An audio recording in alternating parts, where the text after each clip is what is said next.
సంవత్సరాల తరబడి అంకిత భావంతో పనిచేస్తున్న తమకు ఉద్యోగ భద్రత కల్పించాలన్న ఆశా సిబ్బందికి కూటమి ప్రభుత్వం మొండిచేయి చూపించింది.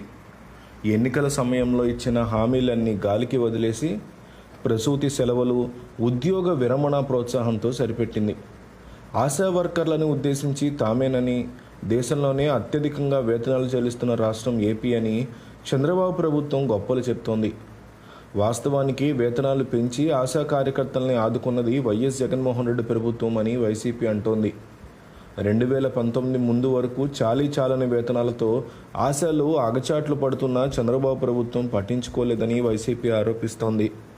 కనీసం వారి కష్టాలను విన్నది కూడా లేదు అంటోంది. ఈ నేపథ్యంలో తమ వేతనాలు పెంచి ఆదుకోవాలని పాదయాత్రలో వైఎస్ జగన్ని ఆశా సిబ్బంది కోరారు. వైఎస్ జగన్మోహన్ రెడ్డి సీఎం అయిన తర్వాత 2019 ఆగస్టులో ఆశా వర్కర్ల వేతనాలని 10,000కి పెంచారు. అయితే పెరిగిన జీవన వ్యయాలు, కుటుంబ అవసరాలకు అనుగుణంగా వేతనాలు మరింతగా పెంచాలని గత సంవత్సరం డిసెంబర్లో రాష్ట్ర వ్యాప్తంగా ఆశా సిబ్బంది ధర్నాకు దిగారు. మరోపక్క కూటమి ప్రభుత్వం ఏర్పడిన తర్వాత స్థానిక నాయకులు వీరి మీద దాడులు మొదలెట్టారనే ఆరోపణలున్నాయి.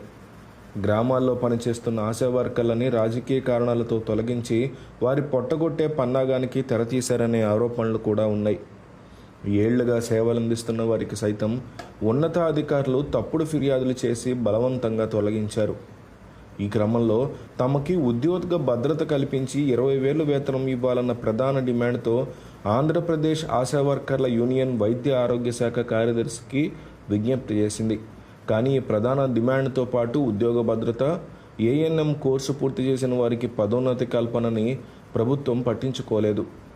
ఉద్యోగ విరమణ వయసుని 60 నుంచి 62 ఏళ్ల పెంపు, 180 రోజుల ప్రసూతి సెలవులు, 30 ఏళ్ల సర్వీసు పూర్తి చేసిన వారికి గ్రాడ్యుటీ కింద 1,50,000 రూపాయల చెల్లింపుకి అంగీకరించారు.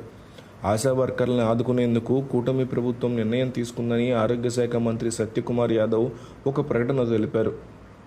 వారి ప్రయోజనాల్ని అమలు చేసేందుకు సీఎం ఆమోదం తెలిపారన్నారు. ఆశా వర్కర్ల ఉద్యోగ విరమణ వయసుని 62 ఏళ్లకు పెంచి 30 ఏళ్ల సర్వీసు ఉన్నవారికి 1,50,000 గ్రాట్యుటీ, 180 రోజుల ప్రసూతి సెలవుల అమలుకి ప్రభుత్వం నిర్ణయం తీసుకుందన్నారు. దీని ద్వారా రాష్ట్రంలో 42,752 మంది ఆశా వర్కర్లకి లబ్ధి చేకూరుతుంది అని మంత్రి పేర్కొన్నారు. కానీ తమకి ఇది ఏమాత్రం సరిపోదు అంటూ చాలా ఓపెన్గా చెప్తున్నారు జనాలు. ఆశా వర్కర్లు దీని విషయంలో ప్రభుత్వం మీద పోరాటానికి సిద్ధమవుతున్నట్టుగా వార్తలు వస్తున్నాయి. ఇది గనక జరిగితే కూటమి ప్రభుత్వానికి ఖచ్చితంగా ఇబ్బందికర పరిస్థితి ఏర్పడుతుంది అంటున్నారు విశ్లేషకులు. ఆశా వర్కర్ల యొక్క డిమాండ్స్ న్యాయంగా ఉన్నాయా లేవా అనేది కామెంట్ చేయండి. న్యాయంగా ఉన్నాయని మీకు అనిపిస్తే న్యాయంగా ఉన్నాయి అని, న్యాయంగా లేవని మీకు అనిపిస్తే న్యాయంగా లేవు అని కామెంట్ చేయండి.